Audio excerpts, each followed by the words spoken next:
500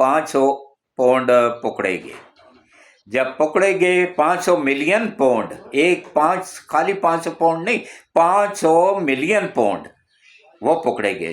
تو وہاں کی گورنمنٹ نے پھر عمران کی گورنمنٹ سے رابطہ کیا اور کہا کہ بھائی یہ آپ لوگوں کی غیر قانونی ٹرانزیکشن ہوئی ہے، یہ گورنمنٹ نے پکڑی ہے، وہاں کی بیسٹ کرائم ایجنسی نے پکڑی ہے انگلینڈ کی.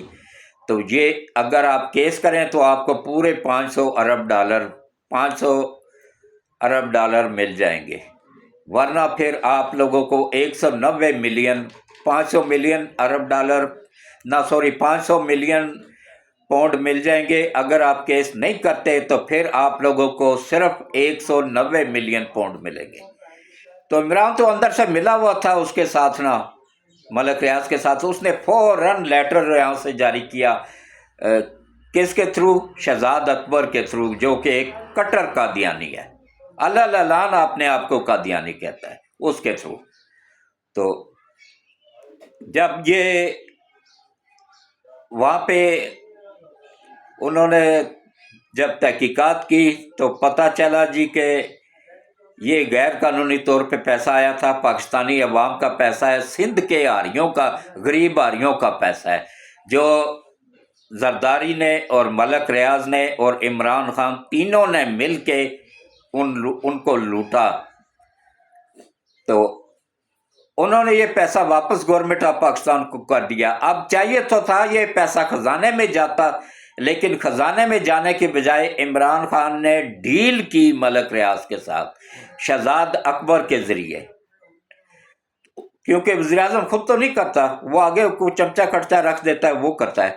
تو یہ شہزاد اکبر نے ڈیل کی کہ تب 500 کنال لی جناب بشرا بی بی نے زمین، 700 کنال لی عمران خان نے زمین، اور اس کے بعد القادر یونیورسٹی بنوائی، سڑکیں بنوائی، اور اس کا یونیورسٹی کا چلانے کا خرچہ، سٹاف کی تنخواہیں، سب کچھ ملک ریاض کے ذمہ لگا. تو وہ بھی بیچارہ کیا کرتا، کہاں سے لاتا؟ اس نے پھر کرپشن ہی کرنی تھی نا، قبضے ہی کرنے تھے. جب اس کو بے بس کر دیا جائے گا تو اس نے اور کیا کرنا ہے؟ تو اس طریقے سے پھر اس نے یہ کیا. ملک ریاض جب اس پہ سپریم کورٹ میں کیس آیا تو ہونا تو یہی چاہیے تھا کہ اسی وقت اس کو گرفتار کر کے تو اریسٹ کر لیا جاتا، لیکن بندیال اور ثاقب ناصور، ان دونوں کو اللہ نسلوں کو بھی ان کی تباہ کرے، ان دونوں نے جتنا پاکستان کو نقصان پہنچایا شاید انڈیا نے بھی نہ پہنچایا ہو. تو ان دونوں نے پیسے لے کے ملک ریاض سے اس کو کام جاری رکھنے کی ہدایت کر دی، اور جرمانہ کر دیا کہ بھائی اتنا جرمانہ اپنے سپریم کورٹ کے اکاؤنٹ میں جمع کروانا ہے، جو کہ غیر قانونی تھا، کیونکہ قانون میں ذکر ہی نہیں ہے کہ سپریم کورٹ کے کسی اس میں جرمانہ جائے، وہ گورنمنٹ کے ہی خزانے میں جاتا ہے.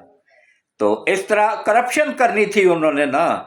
یہ انگلینڈ میں ایسے ہی تو نہیں اس کو گھر مل گیا ثاقب ناصور کو یا بندیال کو یا اس جیسے اور غداروں کو، وہ شاہ 2 نمبر ہے جو اس کو، اور جتنے بھی یہ یوتھڑ جج ہیں ان سب کو، یہ کرپٹ ہیں سب، عالمی عدالتوں کے، عالمی ایجنسیوں کے ٹاؤٹ ہیں. تو اس طرح ملک ریاض نے بہت سارے اچھے کام بھی کیے ہیں. اس نے اسپتال بنائے، یونیورسٹیاں بنائیں، لنگر خانے بنائے، وہاں پہ بیسٹ اچھی کوالٹی کا کھانا دیا جاتا ہے. یہ نہیں پوچھا جاتا ہے کہ غریب ہے یا امیر ہے، سب سے یکساں سلوک ہوتا ہے.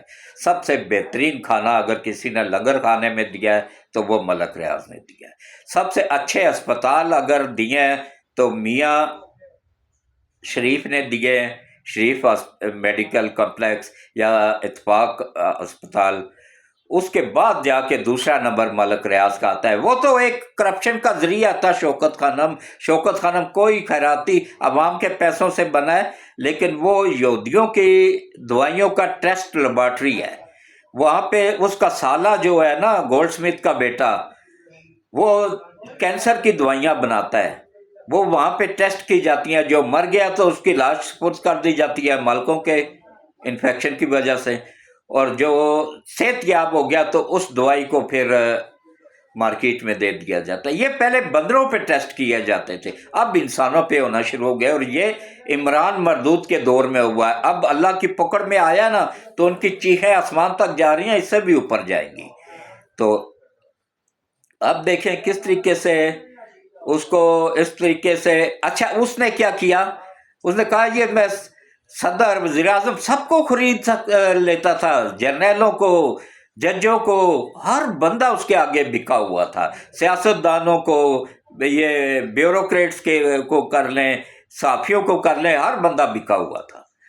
تو اس نے کہا عاصم منیر بھی ایسا ہی ہوگا، اس نے پوری کوشش کی آفت سید عاصم منیر کو خریدنے کی۔ جب اس کو سخت جواب ملا تو اس نے کہا بھائی اب یہ بندہ نہیں چھوڑے گا مجھے، وہ پاکستان ہی چھوڑ کے دبئی بھاگ گیا۔ جب اس کو پتہ چلا کہ بھائی یہاں سے تو مجھے واپس حوالگی کا پروگرام بن رہا ہے، تو اس نے 60 کروڑ ڈالر میں مالٹا کا پاسپورٹ اپنے لیے، علی ریاض کے لیے، اپنے بیٹے کے لیے، اور اپنے 2-3 تقریباً 10 کے قریب پاسپورٹ خریدے انہوں نے۔ اتنا پیسہ ہے ان کے پاس، یہ منی لانڈرنگ کے تھرو دبئی پہنچا تھا پیسہ۔ تو وہاں سے وہ مالٹا بھاگ گیا، لیکن کب تک بچے گا؟ یہ اس کا بھی وہی حال ہوگا جو کہ کتنا بادشاہ تھا نا، سربراہ تھا ملک کا، ایران کا جو تھا صدر خمینی سے پہلے، شہنشاہ ایران، اس کو قبر بھی اپنے ملک میں نصیب نہیں ہوئی تھی۔